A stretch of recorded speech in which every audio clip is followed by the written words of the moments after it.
정렬 기능을 이용하여 부서명을 기준으로 오름차순으로 정렬하고 동일한 부서명의 경우 중형차 세일색이 위에 표시되도록 정렬을 하세요.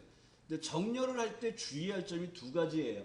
첫 번째는 표가 이렇게 붙어 있으면 자동 범위 지정이 안 돼요. 그러니까 뭐냐 하면 표 안에 클릭하시고 데이터에서 정렬 그런 범위가 이렇게 확장이 돼요. 그러면 정렬이 안 돼요.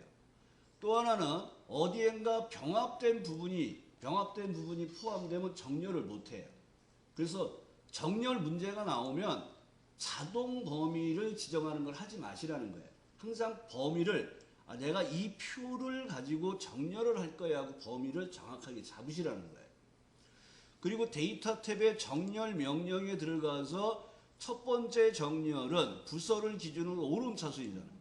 그럼 여기에서 부서명을 기준으로 오름차순, 그 다음에 동일한 부서명인 경우 정렬을 두 번 하는 게 아니라 기준을 추가해서 정렬을 선택을 하는 거예요. 중형차에 그리고 정렬 기준에 우리가 선택하는 게 주로 값만 많이 했어요. 근데 값이 아니라 셀색, 글꼴색, 아이콘을 가지고도 정렬할 수가 있다는 거예요. 그래서 이 문제는 뭐를 가지고 셀색을 가지고 그러면 여기서 여러분들이 중형차 영역에 보면 색이 없는 셀이 있고 색이 있는 셀이 있다는 거예요. 물론 색이 여러 개가 있으면 여러 가지 색깔이 보여요. 그리고 여기에서 마우스를 갖다 대면 RGB 값이 보여요. 근데 얘는 색이 있고 없고로 볼 수가 있잖아요. 두 개뿐이 없으니까. 그러니까 색이 없는 게 아니라 색이 있는 거를 위에 표시할 거야 아래 표시할 거를 정하시면 돼요. 얘는 어디다 표시하라 그랬어요? 위에 표시하세요 하고 확인. 그럼 여기서 여러분들이 작업이 끝나면 검토를 하셔야 돼요. 영업 1부, 2부, 3부, 4부 됐고 영업 1부의 내용들 중에서 요 세 개를 가지고 2차 정렬을 하는 거예요. 첫 번째 정렬에 같은 값만 가지고. 그럼 여기 중형차가 이렇게 앞으로 돌아왔잖아요. 근데 여기서 여러분이 잘못했어요. 그러면 뭐예요? 되돌리기를 해주시면 되죠. 그리고 다시 정렬을 하시면 되는 거예요. 되돌리기를 안 하고 하면 어떤 경우가 발생되면 순서가 틀리는 경우가 생겨요. 그러니까 첫 번째 값이 여기는 체형 처리 영업 3부가 돼 있잖아요. 그 다음에 영업 1부가 여기 있고 이 순서가 틀어져서 배치되는 경우가 있어가지고 채점했을 때 그 순서가 틀리면 빵점 처리를 해요. 그래서 부서명을 기준으로 오름차순 하시고 기준 추가한 다음에 중형차의 셀색을 가지고 색깔이 있는 것을 위에 표시하세요. 이렇게 작업을 하셔야 돼요. 그리고 정답을 이렇게 보시면서 이제 확인을 해 보시면 되겠죠. 그래서 요 정렬은 2021년에 출제 기준이 바뀌면서 추가된 부분이에요. 빈도는 많지 않아요. 그러나 정렬하는 방법이 색깔별로 정렬하는 거 있고요. 또 하나가 있었죠. 사용자 지정 정렬이 있었죠. 그것까지 같이 좀 기억을 해주세요. 시험에 많이 나오는 거는 부분합입니다. 자, 부분합은 항상 정렬을 먼저 하고 시작하시는 거예요. 그럼 여기에 보면 정렬을 학과를 기준으로 내림차순하세요. 그러면 여기서 주의할 점이 여기서도 표가 이렇게 완벽하게 네모칸으로 구성되어 있고 붙어 있는 것도 없고 병합된 것도 없어요. 그러면 원하는 학과 클릭하시고 여기 오름차순, 내림차순을 사용하셔도 돼요. 근데 여기에 만약에 얘가 이렇게 붙어 있어요. 이 표, 요 2번의 내용이 없어서 이렇게 붙어 있어요. 그러면 내가 여기에서 뭐 이름을 가지고 오름차순을 할까요? 그러면 이제 이름을 가지고 여기 오름차순이 됐는데 실제적으로 여기가 이렇게 됐으면 범위가 이렇게 확장이 돼요. 이럴 때는 이 오름차순, 내림차순을 쓰시면 안 돼요. 이럴 때는 범위를 정확하게 선택을 하시고 정렬 명령에 가서 학과를 기준으로 내림차순하세요 하고 작업을 해주셔야 돼요. 그리고 기본적으로 여러분들이 작업을 하실 때 뭐가 되냐면 오름차순, 내림차순 정렬을 쓰지 않는 게 더 좋을 수 있다는 거예요. 항상 정렬을 할 때는 정확하게 여러분들이 범위를 잡고 정렬 명령에 학과를 기준으로 내림차순 할 거야 하고 예를 쓰시란 말이에요. 그러면 실수가 없다는 얘기예요. 그리고 부분합은 이제 부분합을 불러놓고 문제를 읽으시면 되는 거예요. 그러면 여기에 보면 부분합 기능을 이용하여 그림과 같이 학과 별로, 이 별로라는 부분이 뭐냐 그러면 그룹화할 항목을 얘기하는 거예요. 그룹화할 항목이 학번이 아니라 뭐예요? 학과라는 얘기. 여기서 바꿔주시는 거예요. 여기가 학과니까. 그 다음에 출석과 평소라는 항목, 총점을 풀고 출석과 평소라는 항목을 뭐하라 했어요? 평균. 합계가 아니라 평균. 이렇게 문제를 읽으면서 작업을 해주시면 되는 거예요. 그러니까 여기 별로라는 말을 보시라는 거예요. 꼭. 그리고 여기를 학과 별로로 바꿔주시고 계산할 항목 선택하시고 함수 선택하시고 확인. 그대로 두 번째 부분합을 들어가죠. 여기는 평균을 계산하고 최대값을 계산하시고 두 가지 계산 작업이 있잖아요. 그 계산하는 작업만큼 부분합을 하셔야 돼요. 그 부분합이 두 번이 되잖아요. 그러니까 두 번째 부분합은 뭐예요? 총점의 최대값. 그러면 여기에 그룹할 항목은 변경하라고 뭐 이런 말이 없잖아요. 그러니까 두 번째 할 때 그냥 넘어가시는 거예요. 그리고 여기가 최대값. 그 다음에 출석과 평소라는 항목이 아니라 무슨 항목이에요? 총점. 밑으로 내려가서 총점 선택하시고 두 번째 부분하실 거 제일 마지막에 해야 될 게 뭐냐면 새로운 값 대치를 꼭 풀어야 돼요. 새로운 값 대치라는 건 뭐라 그랬어요? 기존에 있던 부분합을 없애버리는 거예요. 근데 우리는 기존에 있던 부분합에다가 지금 만든 부분합을 추가하는 형태로 사용하는 거예요. 확인하면 이제 두 번째 부분합이 나왔고요. 그 다음에 부분합 문제는 시험지에 정답 화면이 항상 나와요. 시험지에. 그러니까 여러분들이 지금 기출문제를 하다 보면 부분합 문제가 나오면 거기 그림이 있잖아요. 이게 정답이에요. 걔랑 똑같은 달을 보시면서 요 밑에 이렇게 밑에 두 줄을 보시면 돼요. 다 볼 수는 없잖아요. 검토를 하시고 근데 부분합을 했는데 잘못됐어요. 그럼 부분합 누르시고 요 밑에 보면 모두 제거라는 명령이 있잖아요. 이 모두 제거를 이렇게 지우고 다시 하는데 정렬은 안 돌아가요. 정렬은. 그래서 정렬 정확하게 해놓으시고 부분합에 들어가서 첫 번째는 평균을 할 건데 출석과 평소야. 그리고 새로운 값 대치를 아예 처음부터 푸셔도 돼요. 그리고 확인하시고 다시 한번 부분합에 들어가서 최대값을 할 거야. 출석과 평소가 아니라 총점으로. 그리고 두 번째 할 때는 꼭 요 새로운 값이 풀렸는지 보시란 말이에요. 그리고 확인을 해주시면 돼요. 그 다음에 이제 어쩌다 좀 빈도가 떨어지는 게 데이터표예요. 데이터표. 그러면 여기 보면 5월에 여기 보면 5월에 영업이익표에서 판매가 판매량 뭐 민건비를 이용하여 영업이익을 계산한 거예요. 그 영업이익을 계산을 했는데 여기 영업이익이 나와 있죠. 영업이익이. 근데 여기에서 판매가와 판매량이 이렇게 변하고 이렇게 변할 때 영업이익의 결과를 요 안에다가 집어넣어달라는 거예요. 데이터표 문제에서 함정이 이거예요. 맨 마지막에 보면 영업이익의 변화를 C15에서 G20 영역에 계산하시오. 여기 범위 잡고 하는 게 아니에요. 데이터 작업하는 순서는 어떻게 하라 그랬어요? 내가 계산하고자 하는 수식을 는을 이용해서 모서리에 연결을 해주시고 는을 이용해서 연결하셔야 돼요. 복사해서 붙이지 마세요. 그 가끔 오류 나와요. 는을 이용해서 수식을 연결하시고 여기에 수식이 연결됐잖아요. 연결된 수식부터 표 전체를 범위 잡으셔야 돼요. 여기를 범위 잡고 하면 틀리는 거예요. 요렇게 범위 잡고 데이터 탭 가상 분석의 데이터표에 가서 행값 그러면 여기가 14행이에요. 14행에 쭈루룩 들어가 있는 게 여기 뭐예요? 판매량이잖아요. 그러면 원식의 판매량 3,000이 이렇게 변할 때 값들을 알려달라는 거예요. 그러면 열에 입력된 게 B열에 있는 게 여기 판매가잖아요. 그러면 여기 있는 판매가가 이렇게 변한다는 얘기예요. 그럼 원래 있던 판매가는 얼마예요? 16,000원이 이렇게 변할 때 영업이익은 어떻게 돼요를 알고 싶은 거예요. 그리고 확인을 해주시면 돼요. 부분합보다는 문제가 더 단순해요. 그 빈도는 적어요. 그러나 정확하게 알고 계시네. 10점짜리이기 때문에. 근데 여기에 이렇게 변화량이 두 개인 문제도 있고, 이렇게 판매량이 이렇게 변할 때 영업이익은 어떻게 돼요? 판매가가 이렇게 변할 때 영업이익은 어떻게 돼요? 하는 단일 변수 문제도 나와요.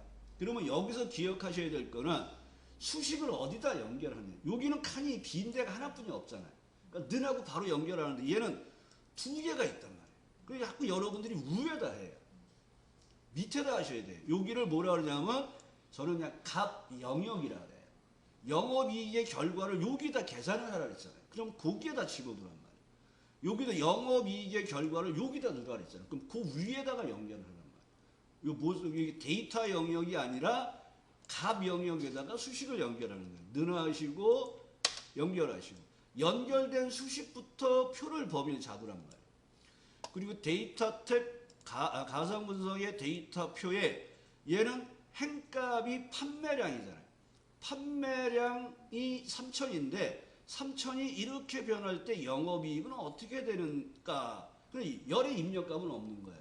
그리고 확인하시면 이렇게 넓혀주시면 되겠죠. 여기에 이렇게 채워지겠죠. 그러니까 어디다 연결하는지 잘 보셔야 돼요. 그러니까 값이 여기다 계산하세요. 그럼 요 위에다 연결하는구나. 는하고 연결하시고 범위를 잡을 때 이렇게 잡으시란 말이에요. 연결된 수식부터 데이터를 범위를 잡는 거예요. 연결된 수식부터 데이터까지. 그 다음에 가상 분석의 데이터 표에 들어가서 얘는 행값이 없고 열값만 지정하시면 돼요. 열값이 뭐예요? 판매가. 그러니까 원래 판매가 16,000원이 이렇게 변할 때 영업이익의 결과를 표로 보여주세요 하는 문제란 말이에요. 데이터표 시험에 잘 나와요. 아무튼 분석 작업은 다 10점짜리이기 때문에 꼭 기억을 하셔야 돼요. 자, 목표값 찾기입니다. 이제 목표값 찾기는 빈도가 더 적어요. 더 단순하기 때문에. 자, 목표값 찾기에서는 입력값과 결과값과 목표값을 잘 구분하시면 돼요. 자, 이 목표값 찾기는 거기서 적금 만기 지급표에서 권혁수라는 사람이 여기 있어요. 이 사람이 만기 지급액이 여기 보면 744만 7천 원인데 이 값이 800만 원이 되려면 납입 기간이 24개월이 몇 개월이 되면 800만 원이 될까를 알고 싶은 거예요. 그러니까 얘가 얼마가 되면 얘가 800만 원이 될까? 그러니까 여기가 입력값, 여기가 결과값이에요. 이 목표값 찾기예요. 740만 원이 800만 원이 되기 위해서는 얘가 얼마면 800만 원이 될까죠. 그래서 결과값에 포인트 넣으시고 포인트를 어디다 넣는지 잘 기억하셔야 돼요. 결과값에 포인트 넣으시고 가상 분석의 목표값 찾기에 들어가서 그럼 여기 수식셀이라고 되어 있어요. 찾는 값이 목표값이에요. 그러니까 이 팔에 있는 만기 지급액이 800만 원이 되기 위해서는 납입 기간이 24개월이 몇 개월이 되면 될까? 그러니까 여기에는 달러가 붙든 달러가 안 붙든 상관없어요. 확인하면 얘가 26개월 정도면 800만 원이 돼요. 그리고 다시 한번 확인을 눌러주시면 이게 결정이 되는 거예요. 이게 목표값 찾기는 단순합니다. 하지만 분석 작업이라는 것은 정확하게 사용하는 걸 기억해 주셔야 돼요. 그 다음에 이제 시나리오는 입력, 목표값 찾기의 반대예요. 목표값 찾기의 반대. 그러니까 목표값 찾기는 뭐예요? 결과값이 이렇게 되고 싶어. 입력값이 얼마야? 반대로 시나리오는 입력값을 이렇게 바꾸고 싶어. 그럼 결과값이 어떻게 돼? 반대란 말이에요. 근데 목표값은 해가 하나예요. 하나만 갖고 하는 거예요. 근데 시나리오는 하나의 시나리오에 여러 개의 값을 가질 수가 있어요. 그러면 시나리오 나오면 제일 먼저 하는 거는 이름 정의부터 합니다. 이름 정의. 그래서 여기 보면 그 항상 작업하는 순서를 잘 기억하시면 편해요. 이름 정의를 합니다. B18의 이름 상자에서 세율 하고 엔터. 그 다음에 G7에 가서는 소개 1월 하시고 대충 봤던 예를 또 쓰는 것 같아요. 그래서 복사를 해 놓겠습니다. 여기 봐서 이렇게 하면 작업이 빠르겠죠. 꼭 엔터를 치셔야 돼요. 그리고 나서 여기도 복사한 걸 붙이고 3월로 바꾸는 거예요. 그리고 여기 목록을 누르면 내가 만든 이름 정의가 보여요. 그래서 이름 정의 4개를 제대로 했는지 확인하는 작업은 얘를 더블 클릭해 보세요. 얘를 클릭해 보세요. 그러면 그 위치로 이동이 돼서 보여줘요. 아, 여기 다 잘 돼 있구나. 그러면 이제 이름 정의를 하고 나서 문제를 읽어보시는 거예요. 월별 주문 내역표에서 세율이, 자, 세율이 먼저 나왔어요. 여기 있는 세율이 아래와 같이 변동되는 경우 월별 세금의 합계 여기 있는 것들은 어떻게 되는지 알고 싶은 거예요. 그러니까 여기가 입력값이고 요 세 개가 결과값이에요. 시나리오는 반대로 결과값이 아니라 입력값에다 놓고 시작하시는 거예요. 그래서 가상 분석의 시나리오 관리자에 들어가서 여기 지금 시나리오가 세율 인상, 세율 인하 두 가지가 있잖아요. 그러니까 추가를 해서 세율 인상을 먼저 쓰시고 그 다음에 저는 슬쩍 복사해 놓겠습니다.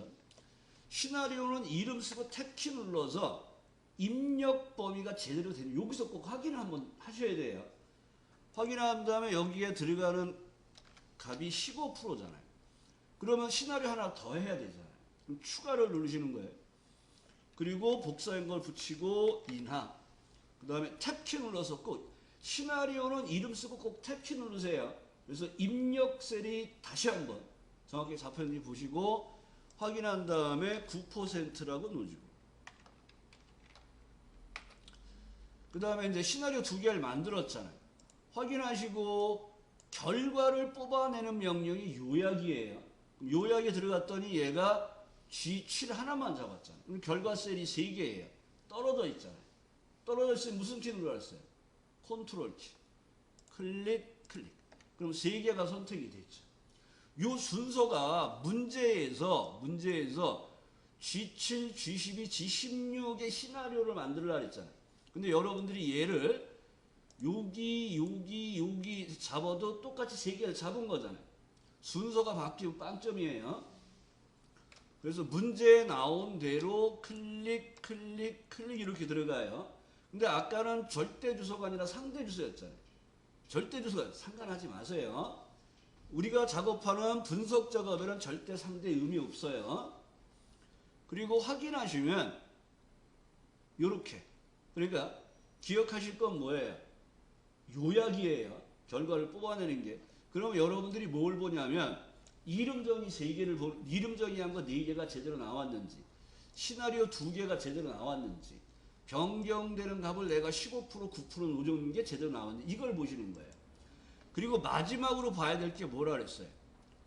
시나리오 요약 보고서는 시나리오 1시트 바로 앞에 위치했어요. 앞에 왼쪽이에요. 이게 9번은 앞에 왼쪽 이렇게 나오다가 한 번이 뒤로가 나와요. 그러면 얘를 끌어다가 뒤로 이렇게 옮겨 놓는 작업을 해야 돼요. 요거 안 하면 또 10점이 날아갑니다.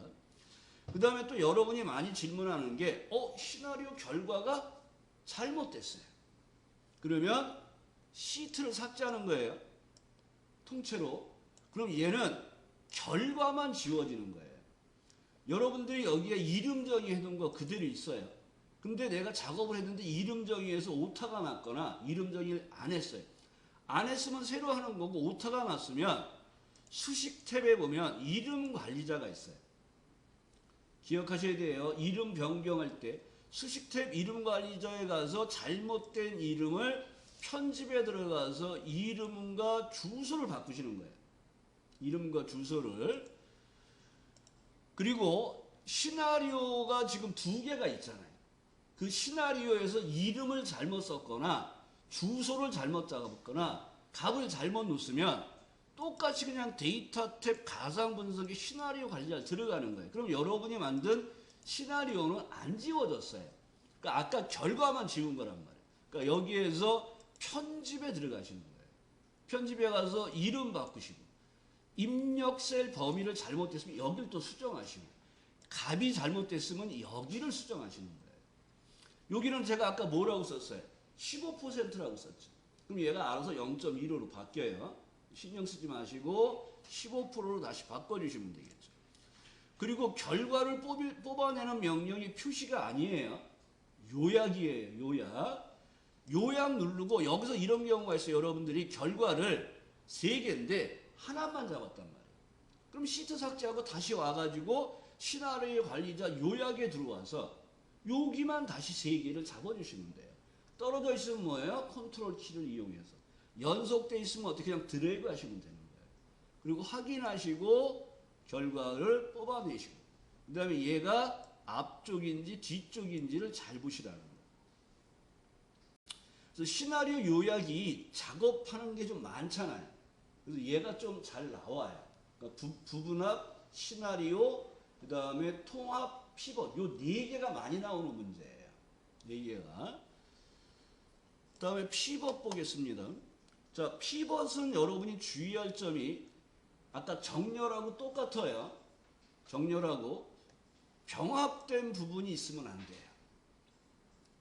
그래서 실제 분석 작업할 때 그 자동으로 범위를 지정하는 작업을 저는 별로 권장을 안 해요. 그래서 이런 경우도 내가 범위를 여기서부터 이렇게 범위를 잡고 들어가야 되겠구나 하고 확인을 하시고 하시란 말이에요. 그러니까 피벗이 나오면 여러분이 해야 될 거는 첫 번째, 그러니까 시나리오 그럼 뭐부터 해요? 이름 정의부터 하죠. 피벗 그러면 위치가 어디지? 이걸 먼저 보시는 거예요. 위치가 동일한 시트의 H3이네. 이걸 보시고 삽입에 피벗 들어가시고 동일한 워크시트의 H3이네 하고 지정을 해주시고 피벗 테이블 레이아웃이 나오고 오른쪽에 피벗 테이블 필드가 나오면 이때 문제를 읽으시면서 작업하시면 돼요. 자, 문제에 보면 사원별 급여 지급 현황표에서 부서명을 행으로, 그럼 이거 행에다 갖다 넣으시고 그 다음에 갑에는 기본급의 평균, 야근수당의 평균, 성과금의 평균이잖아요. 그러면 기본급을 끌고 내려가면 얘가 합계가 나와요. 그럼 클릭 값필드 설정에 가서 바로 여기서 바꾸시란 말이에요.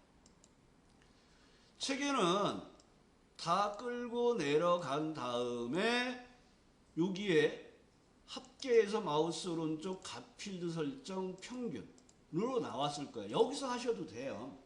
근데 그러지 말고 끌고 내려가자마자 여기서 하시란 말이에요. 클릭 값필드 설정 평균. 그리고 나서 뭐예요? 표시 형식은 셀 서식 대화 상자에 갑 영역이라고 돼요. 갑 영역. 갑 영역이 어디예요? 여기 숫자가 나와 있는 영역이 갑 영역이에요. 여기에 컨트롤 1번 셀 서식 숫자의 천 단위 구분 기호를 이용하세요. 확인하시고 그 다음에 피벗 테이블 스타일은 디자인에서 스타일의 목록에서 보통의 9번. 그래서 보통의 9번을 선택을 해주시면 이게 적용이 되는 거잖아요. 그리고 피벗 테이블을 작업했는데 잘못했어요. 그러면 어떻게 하면 되냐? 이걸 다 체크를 푸세요. 그럼 원상태가 된 거예요. 근데 여러분들이 범위를 잘못 잡았어요. 그러면 이때는 그냥 이렇게 범위 잡고 그냥 통째로 행색제를 하신 다음에 다시 하시면 되고, 범위를 선택한 부분이 이상 없고 위치를 제대로 잡아놨어요. 기존의 워크시트의 H3. 그러면 이때 작업에다 잘못했으면 여기 체크를 다 풀어버리시라고요. 그리고 다시 하시란 말이에요. 부서명 내려놓으시고 기본급 갖다 놓고 내려오자마자 값필드 설정 평균. 그 다음에 야근수당 내려오자마자 값필드 설정 평균. 그 다음에 성과급 내려오자마자 값필드 설정 평균. 그 다음에 피벗 테이블의 가병역은 표시 형식에서 숫자 1000단위 구분 기호를 넣어주세요. 그 다음에 스타일은 9번을 넣어주세요. 그 다음에 또 많이 나오는 게 요거잖아요. 행의 총합계를 뭐를 표시하고 뭐를 표시하지 마세요. 그 다음에 보고서 레이아웃은 개요로 하세요. 그 피벗은 조금 예제가 다양해요. 그래서 이것도 연습을 좀 많이 해보셔야 되는 문제예요. 그러니까 잘못됐을 때는 여기 체크를 푸시거나 이렇게 행삭제를 하거나 범위를 잘못 잡았으면 그냥 행삭제로 하시고 범위가 이상이 없으면 여기 체크를 풀어놓고 다시 하시면 돼요. 아시겠죠? 자, 마지막 작업이 통합인 것 같으네요. 자, 통합을 보겠습니다. 자, 통합도 데이터표하고 똑같다고 생각하셔야 돼요. 뭐냐면 여기에 계산하세요가 함정이에요.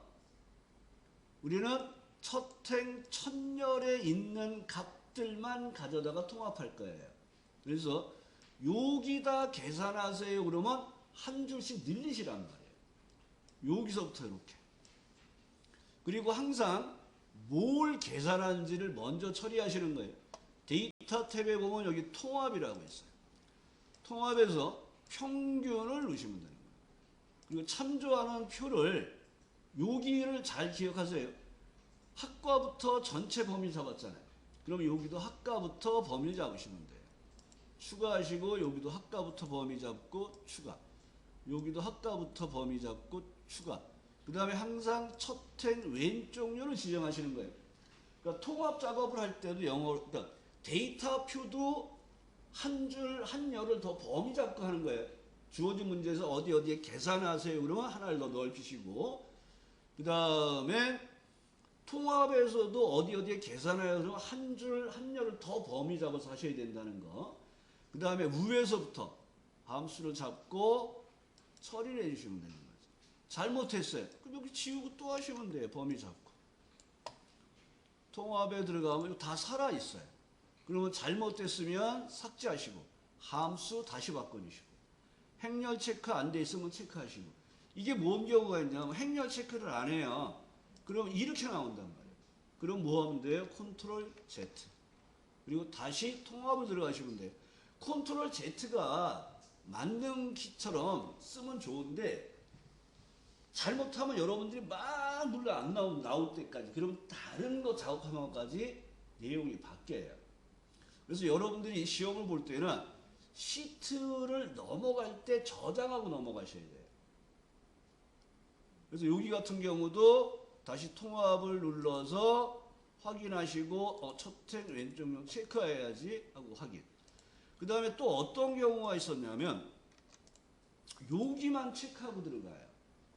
그래서 여기서 통합을 해버려요. 그리고 확인했더니 요렇게 내용이 바뀌어요. 여기가 원래는 뭐 요렇게 돼 있었는데 지금 작업한 거는 교육부가 위로 올라왔잖아요. 그러니까 여기를 잡고 하면 얘가 알아서 첫 번째 표에 있는 항목들을 가지고 와요. 그리고 그거에 맞는 내용들로 통계를 내는 거예요. 그래서 순서가 바뀌게 되잖아요.